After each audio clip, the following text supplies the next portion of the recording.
Oke, kali ini kita bakal bahas soal perang fandom super besar yang pecah di dunia K-pop. Gimana ceritanya perang online bisa meletus cuma gara-gara konser K-pop? Nah, ini dia.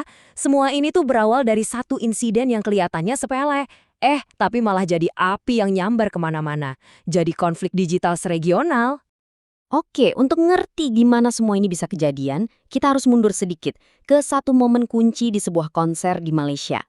Jadi ceritanya ada konser Day6 di Malaysia.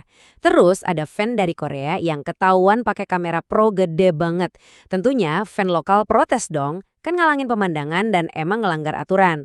Nah, fan yang bersangkutan ini katanya sih udah minta maaf. Tapi yang bikin rame itu justru bukan masalah kameranya, melainkan fakta bahwa permintaan maaf itu ternyata nggak nyelesain masalah.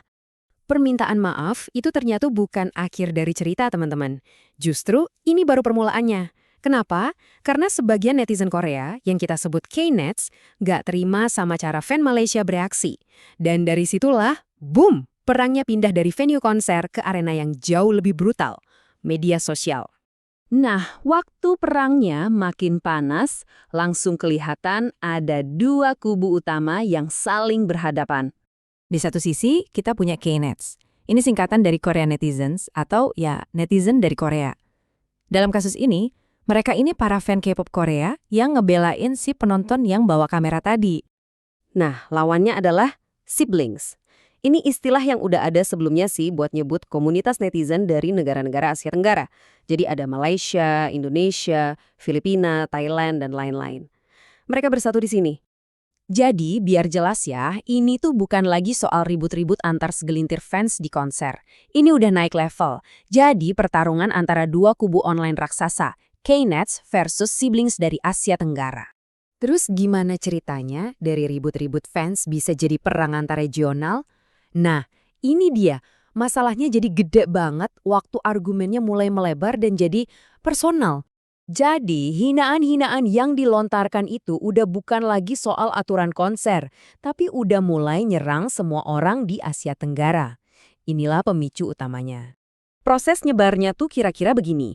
Awalnya kan cuma antara fan Malaysia sama K-Nets. Terus komentar dari K-Nets mulai ngegeneralisir, nyerang seluruh Asia Tenggara. Nah, disitulah netizen dari Indonesia, Filipina, Thailand, dan lainnya nggak terima dan langsung gabung ngebela Malaysia. Akhirnya terbentuklah aliansi siblings ini buat ngelawan bareng-bareng. Solid banget. Lucunya lagi nih, ada usaha dari pihak K-Nets buat ngajak netizen dari Tiongkok dan Jepang buat gabung, bikin aliansi tandingan gitu. Tapi gagal total. Kayaknya sih karena ada isu-isu sejarah dan politik di antara mereka yang bikin susah buat bersatu. Jadi ya, K-Nets akhirnya harus ngadepin si Bing sendirian. Oke, jadi mereka ini ributin apa aja sih sebenarnya? Jelas bukan lagi soal etika foto-foto di konser ya. Wah, ini perangnya udah pakai kata-kata kasar banget. Dua-duanya saling serang. Ada yang ngejek penampilan fisik, ada yang nyindir soal pemakaian bahasa Inggris yang katanya bahasa penjajah, bahkan sampai ngebanding-bandingin orang sama hewan dan ngeluarin jokes soal operasi plastik. Parah deh. Nah, di luar saling ejek itu, ada argumen inti yang menarik. Pihak K-Nets bilang, kalian kan suka K-pop, suka budaya kami, kok malah nyerang kami? Mereka seakan-akan nunjukin superioritas budaya mereka. Tapi, kubu siblings nggak mau kalah. Mereka bales, jangan salah, kami juga punya artis-artis berbakat sendiri kok. Terus mereka pamerin deh musisi-musisi populer dari Indonesia, Filipina, sama Malaysia. Keren. Oke, perangnya sekarang udah mulai adem.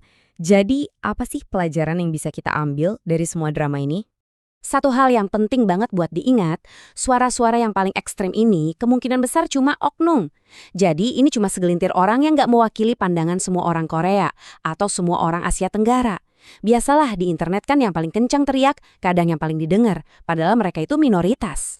Selain itu, kita juga nggak boleh lupa sama yang namanya rage baiter. Ini tuh orang-orang yang sengaja mancing-mancing amarah.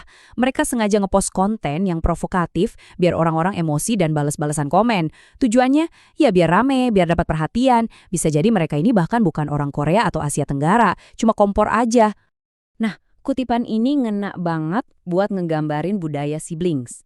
Jadi, negara-negara di Asia Tenggara itu mungkin sering ya saling ledek, saling ribut satu sama lain. Tapi, begitu ada musuh dari luar yang nyerang salah satu dari mereka, wah siap-siap aja dikeroyok rame-rame. Solidaritasnya langsung keluar. Jadi, semua ini bikin kita mikir ya, di dunia digital yang serba terhubung ini, di mana sih sebenarnya batas antara perseteruan fandom biasa dan kapan itu berubah jadi bentrokan budaya yang lebih besar? Garisnya makin tipis dan makin kabur.